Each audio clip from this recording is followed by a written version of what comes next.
Hi, this is Jeff, and welcome back to the Wood Channel.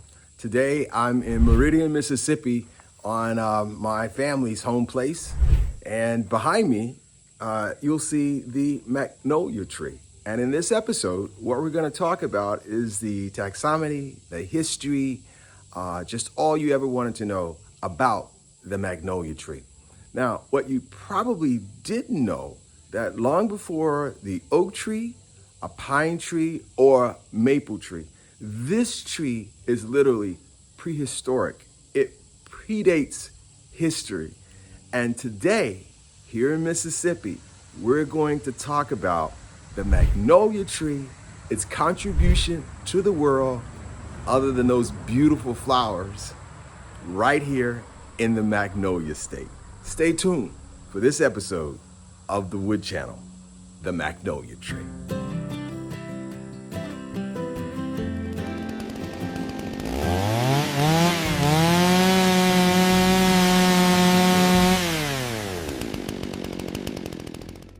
Welcome back to the Wood Channel. I'm Jeff Packer, and you're watching episode 6, The Ancient Giant, the Magnolia Story.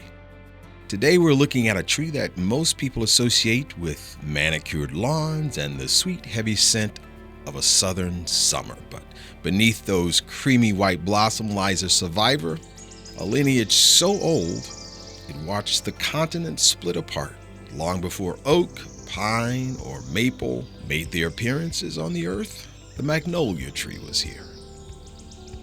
To truly understand the wood, you have to look past the lumberyard.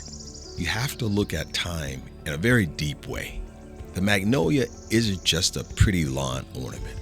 It's a prehistoric masterpiece that figured out how to conquer the world before birds even had feathers.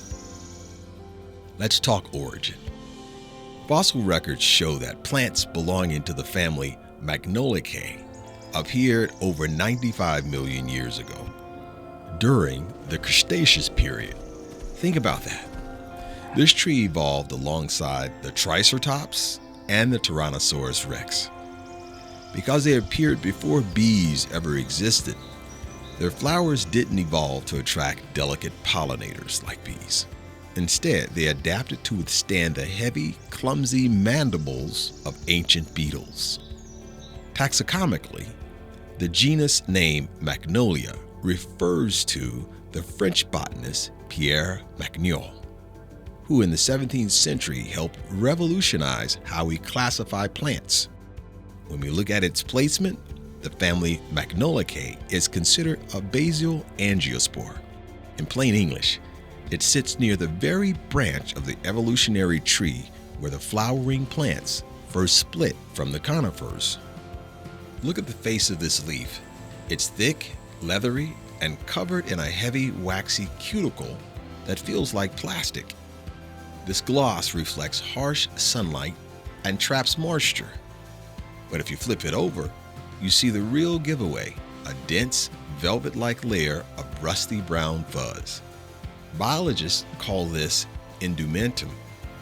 It's made of tiny hairs that protect the leaf from pests and drying winds. Now look at the bark. On a young tree, it's remarkably smooth and gray, looking almost like beech bark. But as the tree matures, that skin grows tough. It breaks into tiny, scaly plates and shallow furrows. It's an understated gray-brown armor, heavy, compact, and completely unique to the touch. Breaking down the complex history of these trees is exactly why we started this channel. We live in a fast-moving world, but wood reminds us to slow down, look closer, and appreciate the craftsmanship built into nature itself. If you're enjoying this deep dive into the Magnolia tree, do me a quick favor. Hit that like button, subscribe to the Wood Channel, and ring that bell. It helps us keep creating these mini documentaries, digging up the stories behind the timber we love. Drop a comment below if you've got a magnolia tree growing in your backyard or front yard. Now, let's get back to the woods. When a beetle crawls inside looking for sweet secretions, it tears the flower apart. A delicate rose wouldn't survive this visit. but the magnolia's carpels are tough and leathered, designed to withstand the insect's grinding jaws. As the beetle feeds, it gets covered in pollen, carrying it to the next tree. Furthermore, those bright red seeds you see popping out of the cone like fruit offer a vital source of energy for migrating birds and small mammals. Now let's talk utility. In the lumber industry, magnolia is often grouped with yellow poplar. It features a pale, creamy sapwood with a hardwood that can range from light yellowish brown to olive green. It's a moderately heavy, stable hardwood. Because it doesn't warp easily and holds paint beautifully, it has historically been used for Venetian blinds, interior trim, siding, and even heavy-duty pallet crates. But the little-known uses go way beyond the woodshop. For thousands of years, traditional Chinese medicine has utilized the bark of the magnolia, known as Houpu, to treat anxiety, respiratory issues, and digestive ailments. The bark contains high concentrations of Honokiol and Magnolol, two powerful polyphenols that modern medicine is currently studying for their potent anti-inflammatory, neuroprotective, antioxidant properties. Even the leaves have been used as natural food wraps, infusing dishes with a subtle herbal aroma. Let's segue for a moment. So you're walking out into the forest and you're looking to identify plants. Well, identifying the magnolia is easy. Most magnolias feature large, thick, leathery leaves with smooth edges and a glossy, deep green top surface. The leaf undersides are often covered in a fuzzy, rusty brown coating called indumentum. Magnolias produce large, fragrant, cup-like flowers with thick, petal-like structures called tepals. After the bloom fades, that eventually split open to release striking, berry-like red seeds. The bark is smooth and gray on young trees and rough and rhino-like on mature trees. Now for the bonus track. Let's talk propagation. Magnolia trees can be propagated through softwood cuttings, which is best done in the late spring or early summer. To start, select a healthy, non-flowering shoot that's about 6 inches long. Make a clean cut just below a leaf node and remove the lower leaves, leaving only a few at the top. You can then dip the cut in rooting hormone to encourage stronger root development and plant it in a pot with a well-drained soil mix.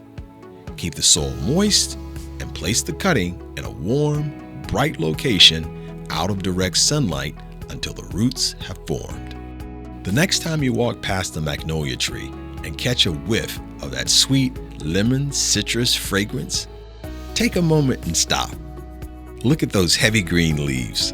Touch those plated bark and remember that you're standing in the presence of a living fossil, a witness to history that outlasted the titans of the prehistoric world and still manages to grace our world today.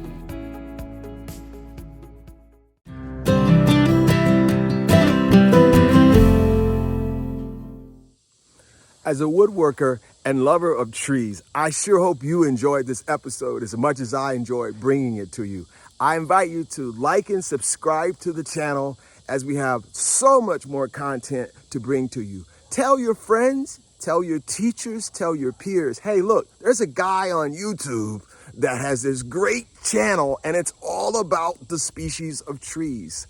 I'd be delighted if you would do that for me as I enjoy bringing this content to you. I'll see you in the next episode.